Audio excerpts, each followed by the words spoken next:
Happy Pride and welcome back to Drinking by Myself. My name is Emma and in this video I'm going to talk about books with bisexual characters. So this is going to be the first of two Pride related videos I'm going to do. Next week I'm going to do a longer video with a list of, in general, my favourite queer literary fiction, because I generally read literary fiction and so that's the area I'm always looking for books in. But I did want to do a specific video today on books with bi characters. It's a pretty short list, unfortunately, because I don't read very much YA or romance in general, and I think whenever I look up recommendations for books with bi characters, they tend to be YA or romance, which is great. It's fantastic, especially in YA. It's fantastic that there are so many more bi characters being represented now. But I generally read adult literary fiction, and so I'm always looking for books that fit into that area with bi characters so that I can see myself represented. I am a bi woman and I always want to read about people like me. So, by the way, do you like my decked out book trolley? These are all from the lovely Leanne at Literary Diversions. I will link to her below. She's got this amazing Etsy store where she makes these bookmarks and stickers and prints, and she's great, and she sent me some of these as a little care package. So I'm feeling very rainbowy and happy on my nice book trolley, also decked out with all of my new plants.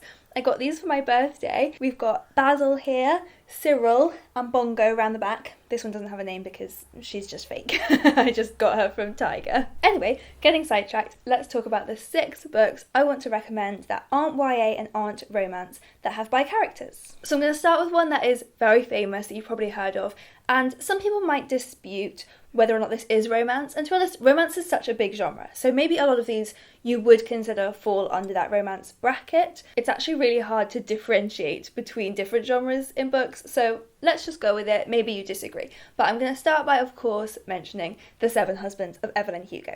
So this is a book that I was sent a proof of years ago, about 3 or 4 years ago, when I was writing for Bustle, and I so nearly didn't pick it up. I was sent it unsolicited and it just didn't look at first glance like something I would be very interested in. But I started reading it kind of on a whim and fell in love with it. It was so much deeper and more emotional than I thought, or I assumed wrongly that it was going to be from looking at the cover and reading the blurb.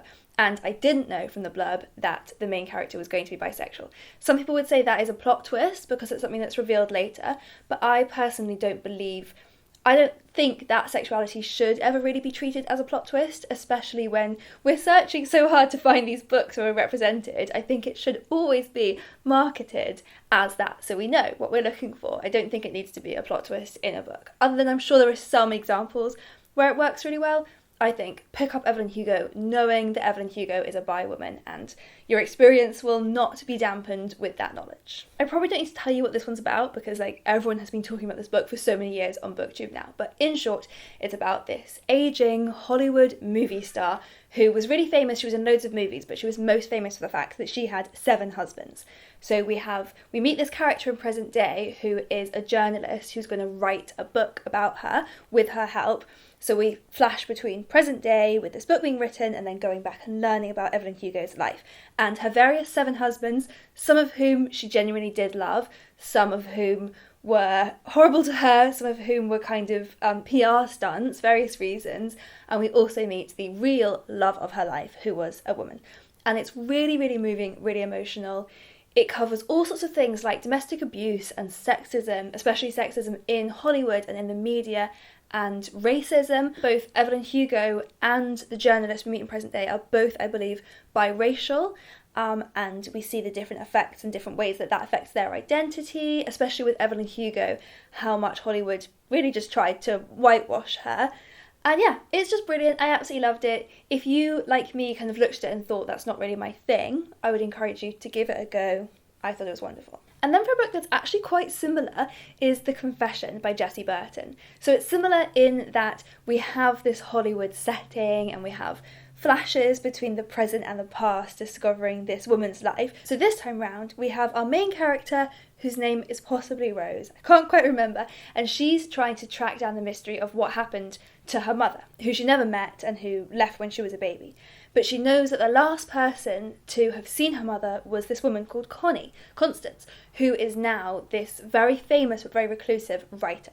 And so she gets a job working for Connie, and tries to subtly find out the mystery of what happened. So we get present day, flashbacks to the past, where we see Connie going to Hollywood to oversee the production of one of her books into a movie, and her love affair with the woman whose name I can't remember, Elise, I think, who is Rose's mother. So Elise is bisexual. She obviously has a relationship with Rose's father, who's a man, but she also had this relationship with Constance, and we learn about that history, and I thought it was really moving. A very strange book that I loved is Gingerbread by Helen Oyeyemi, and this is a book that I'm always a little bit careful who I recommend it to, because Helen Oyeyemi's writing is very unusual.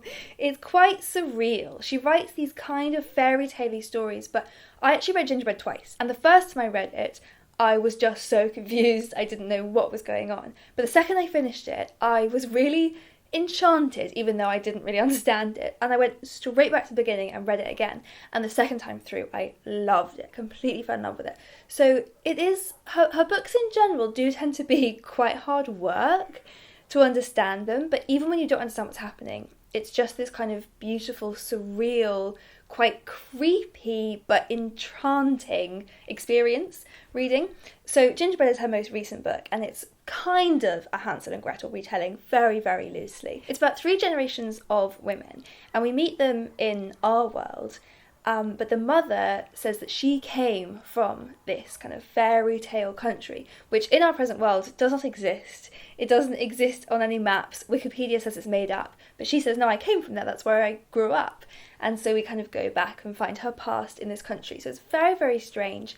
And it's not the, absolute, I'm not going to say it's the best representation of bisexuality that I've ever read, because the female-female relationships don't actually get that much page time. I think all of the characters in this book, all of those women, I think, are bisexual, as far as I remember. So we see glimpses of their relationships with different people, but the main relationships that we see actually on the page do tend to be male-female, which of course is absolutely valid, does not negate anyone's experience. That often is people's experience of being bi, but you don't get much exploration within the book of the fact they are bi. It's just a book that I really enjoyed, thought was really magical, and I enjoyed the fact that all of the characters had this fluid sexuality. Now, for a book that is very divisive, I know a lot of people love this book, a lot of people absolutely hate it. I just read it. It's Conversations with Friends by Sally Rooney. So our main character in this book is bi, and she is so unlikable. She's a very, very unlikable character, which I think is why a lot of people don't like this book. Actually, somebody commented, one of you commented recently saying that the reason that you think people seem to either like Normal People or Conversations with Friends, and rarely both, is because Normal People is about relatable people and Conversations with Friends is about unlikable people, and people tend to prefer one of those tropes over the other. Our main character, Frances, in this book is so unlikable. She's so cold. I didn't find her relatable in any way, but I really enjoyed the book and I loved reading about her, and I empathised with her so much, even though I found her so hard to understand or relate to in any way. And she doesn't make good decisions at all, but you do get to see 2 relationships that she has, one with her best friend / ex-girlfriend and one with a man that she meets. And the man is actually the first man that she ever sleeps with. And we get to see both of those relationships play out. So even though neither of them are good portrayals of happy relationships, everyone in this book is just awful, I still really enjoyed it because I actually quite like reading about awful people. One of my favourite representations of bisexuality that I have ever read is in the book Tin Man by Sarah Winman. So this is about a man who we meet when he's much older. He's very lonely. He lives in Oxford, and we know that his wife has died, and he also is no longer in contact with his best friend. And through a series of flashbacks, we learn that he and his male best friend were lovers, or were almost lovers for a while. But when they were teenagers and when they were sort of wanting to be together, the world was so hostile to that, and they both were just slightly too afraid to pursue this relationship. So it's really, really sad and wistful. But what I thought the book did so well is that our main character, whose name I've forgotten, it's been a while since I read it, genuinely loved the woman that he went on to marry, who became his wife. And it's not painted as that he was actually always gay and that he wanted to have this relationship with this man from his past and ended up marrying a woman because he didn't have the courage. He genuinely loved his wife, he really did. But it's still sad that the only reason he didn't end up with the man that he loved was because of this fear. So it is this wistful what could have been, but it doesn't paint it as if the relationship with his wife is any less valid, any less important or wonderful. I'm being very rambly today, but I just thought it was absolutely beautiful. The book did such a good job of painting both of those relationships as so equally valid, equally loving, and yeah, it's a heartbreaking book. And finally, saving the best till last, one of my favourite books of all time is The Colour Purple by Alice Walker. So this is a book, again, I'm sure so many of you have already read. It's incredibly famous. I only read it for the first time about 4 years ago, maybe 5 years ago, and my best friend Kelsey gave it to me and said, oh, it's such a lovely feel-good book. And I started reading it and was like, what are you talking about? It's so sad. The book opens and it's so awful and the character has such a terrible time. But as the book goes on, I finally got what she meant. It is a really wonderful feel-good book. You just have to wait for it. It's about so many different relationships between women. So our main character is called Celie, and a lot of the book is about her relationship with her sister, even though it's this long-distance relationship. They're together at the beginning and then they are sent away to very different lives. But that sister relationship is still really important. It's also about these groups of women who come together as friends and the different types of friendships that they have being so valued. And it's also about this romance between Celie and a bisexual jazz singer, I think she is, called Shug, who is this wonderful, charismatic character who is actually the mistress of Celie's husband. Celie is married off to this man who she didn't want to marry at all, and he's cruel to her, but he has this mistress called Shug who begins a relationship with Celie as well.